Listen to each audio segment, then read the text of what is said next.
early college days, I was a member of the Democratic Socialists of America and moved through that progression to more moderate or centrist stands within the Democratic Party.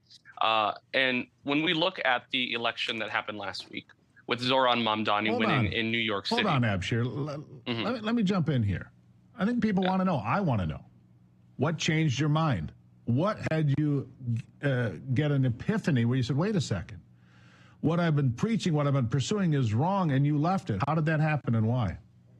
Well, that answer is twofold. The first part is when you start looking at the numbers, the economic models, the math does not add up.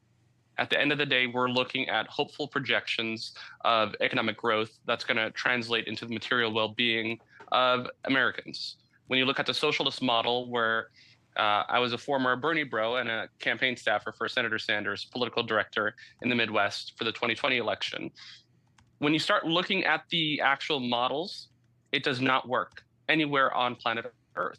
And when you bring up the Scandinavian model, they're not socialist societies. They're market economies with elements of socialism, but not full-blown Marxist, Leninist, socialist economic models. But when you're looking at this election in particular, right, the second part of that story is how the social dynamics of the DSA changed, where we started having free speech curtailed, where we're having individuals who were staunch defenders of the Constitution now telling members of the party, you can't use this language. You have to follow these pronouns. You have to do these things. And the reality of it is most people that are affiliated with the Democratic Socialists or who like AOC or Bernie Sanders, they're on that side for a few social issues, but most importantly, economics in this country. When you have politicians talking about, can you afford rent? Can you afford to buy groceries? Can you afford to pay for childcare? Those are bread and basket budget items for families in this country. And the reality of it is we're technically not in a recession, but everybody is living like we are. Jobs are hard to come by. Yeah. People's savings have been eviscerated. And when you have candidates running for office. Here's the question. Yeah.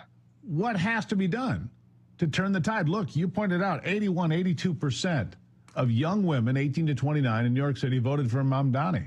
Same similar numbers in Seattle. We hear about young men and how young men are breaking for Republicans and conservative candidates, but not the women.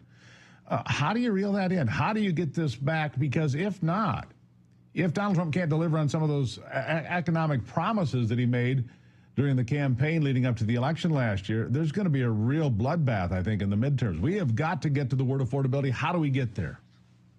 This election is a canary in the coal mine.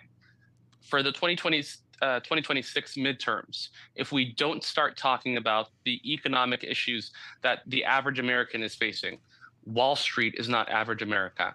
When you're talking about these tech billionaires, Elon Musk getting $1 trillion pay package, we live in a free market and you should be able to make as much money as you want. But the reality of it is when the American people are looking to see those that this administration is siding with and what the issues that they're talking about, if you're not talking about the economic well-being of the average American to pay for rent, gas, groceries, childcare, healthcare, which is a very increasing issue in this country, we have to start talking about the pain of the everyday American. Otherwise, the GOP will suffer a whopping defeat in next November. And this is a serious issue. Exactly right. We need to have that conversation. Yeah. We certainly do, and we're going to continue to have it here. And I look forward to having you back again because this is incredibly important from a former DSA member to a person who said, wait a second, this is not true. A lot of promises for free stuff, but a lot of promises turn out to be empty. Abshir, thank you for being here.